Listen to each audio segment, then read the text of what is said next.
आपुले हे भारत राष्ट्र आर्यावर्त नामे हिंदू राष्ट्र परिमलेंचे येऊनी भ्रष्ट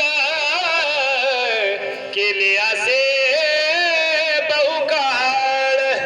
राजमाता जिजाऊ, राष्ट्रमाता अहिल्या, क्रांतीज्योती सावित्री वंदन करून श्रोते सज्जन मायबाप हो, या ठिकाणी मी शिवायन ग्रंथातील हा आपण जो अध्याय आहे, इतिहास सांगायला आपण बसलेलो, इतिहास ऐकायला आपण बसलेलो। इतिहास कशासाठी सांगायचा असतो आणि कशासाठी ऐकायचा असतो हे पहिल्यांदा आपण लक्षात घ्यायला पाहिजे। इतिहासाची उजळणी करायची असती, कारण त्यातून आपण काहीतरी घ्यायचं असतं। आपण छत्रपती शिवाजी महाराजांचा जन्म साजरा करतोय, जन्मोत्सव आज साजरा करतोय। शिवनेरीवरती पाय ठेवायला आज जागा नाहीये, अखंड तरुणाई त्या ठिकाणी लोटलेली आहे।